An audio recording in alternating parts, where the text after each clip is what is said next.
situaciją ir matome tam tikrus svyravimus sergamumo vėjaraupiais ir tai daugiausiai yra cikliniai svyravimai. Pastaraisiais metais, kaip matote, sergamumo kreivė buvo pakilusi. Daugiausiai serga vėjaraupiais, tai būtent mūsų mažieji vaikai, ikimokyklinukai, kas ir būdinga tokioms infekcijoms, nuo kurių nėra skiepijama, jos tiesiog pirmą kartą susidūrus su sukėlėju, dažniausiai pradėjus lankyti kolektyvus ir yra susergama. Atskira infekcijų grupė tai invazinės bakterinės infekcijos, kurios iš tiesų reikalauja turbūt atskiro dėmesio. Didžiausia rizika yra vaikams iki 2, iki 3 metų ir invazinės bakterinės infekcijos, jos yra sunkios, jos yra sunkiai valdomos. Jas sukelia meningokokas, pneumokokas, hemofilus influenza B ir jie sukelia meningitą, sepsį ir dažnai gali baigtis ir mirties atvejais. Na ir pasižiūrėjus pagal administracinės teritorijas, mes matome, kad Vilniuje, Kaune daugiau yra diagnozuojama meningitų, Panevėžyje daugiau bakterinių meningitų, tai yra neišaiškintos kilmės. Ir tik tai noriu pasakyti, kad Pasaulio sveikatos organizacija rekomenduoja, siekiant mažinti šių infekcijų naštą, įtraukti skiepimus nuo šių infekcijų į profilaktinių skiepimų kalendorius. Taigi džiugu, kad savo kalendorijoje mes turime skiepus nuo hemofilus influenza, pradedame skiepimus nuo pneumokoko, na ir turbūt ateityje laukia sprendimai dėl meningokokinės infekcijos, nes būtent šios infekcijos atveju kasmet yra užregistruojama nuo 42 iki 59 ir tie sergamo rodikliai jie yra gana pastovus ir liūdniausia, kad kartu yra registruojama ir keletas, kartais 14 mirties nuo meningokokinės infekcijos atvejų kasmet.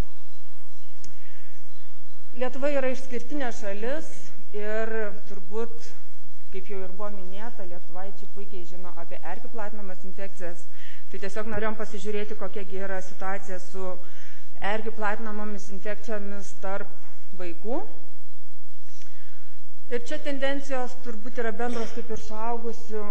Paskutiniaisiais metais stebimas tam tikras pakilimas tiek suaugusių, tiek vaikų tarpe.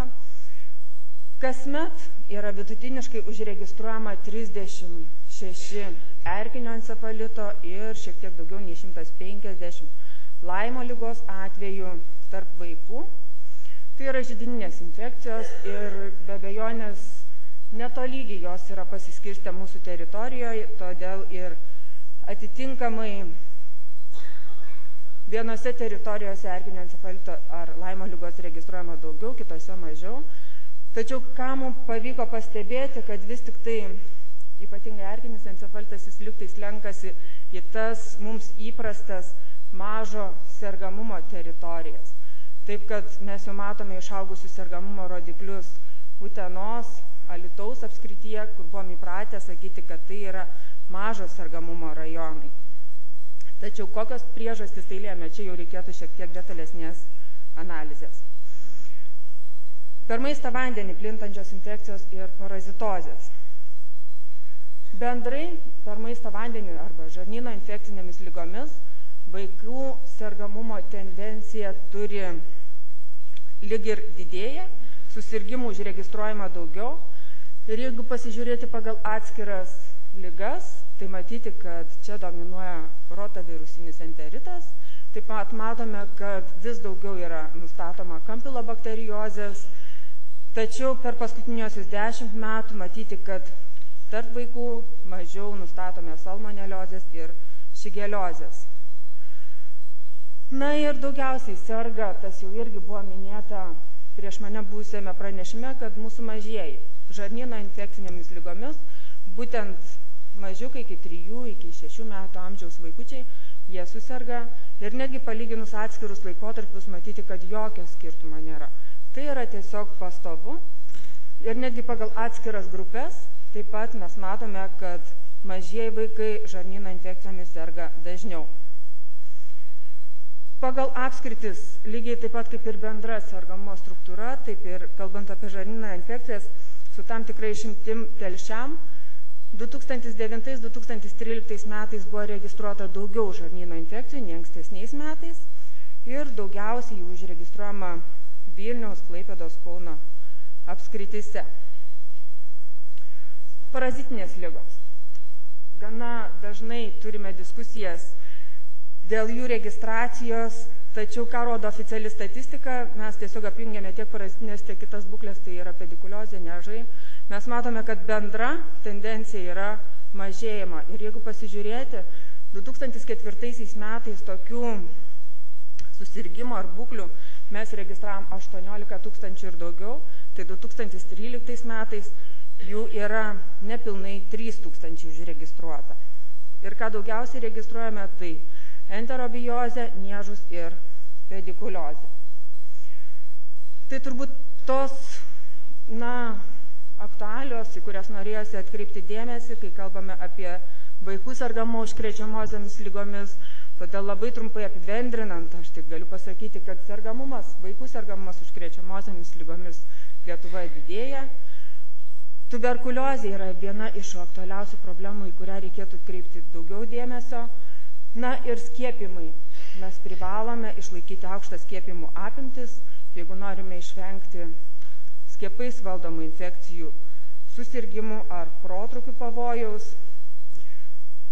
Dar galima pastebėti, kad keičiasi užkrečiamųjų ligų paplitimas ir, kaip jau ir minėjau, yra ir kai kurie epidemiologinių dėsningumų pokyčiai, kaip ir kokliušas, kuris pasislinko į vyresnio amžiaus vaikų grupės. Bakterinės invazinės infekcijos, nuo jų nukenčia mūsų patys mažiausiai, todėl čia reikia aktyvios epidemiologinės priežiūros ir aktyvių valdymo priemonių. Ir Lietuvoje registruojami vaikų susirgimai erkių platinamomis ligomis, todėl čia reikia ir švietimo, ir raginimo pasiskiepyti nuo erkinio encefalito, nes turime efektyvias vakcinas. Ir žarnyno infekcijos, jų daugėja, sergamumas jomis didėja, tačiau parazitinės ligos, kaip matote, oficiali registracija jų mažėja.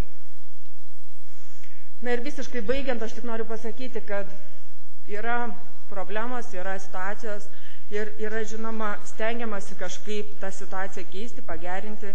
Būtent šiais metais, kas jau ir buvo paminėta, buvo priimta ir nauja mūsų imunoprofilaktikos programa, naujas vaikų profilaktinių skiepimų kalendorius, patvirtinta poliomielito epidemiologinės priežiūros tvarka, peržiūrėta, atnaujinta. Turime patvirtintus tuberkuliozės, vaikų sveikatos stiprinimo aprašus, pagal kuriuos numatoma ateityje įsisavinti ES paramos lėšas. Taigi tikiuosi, kad bendromis jėgomis iš tiesų tą situaciją vaikų sergamų užkrečiamosiomis ligomis pavyks pagerinti. Dėkoju kolegoms, kad padėjo parengti šį pranešimą ir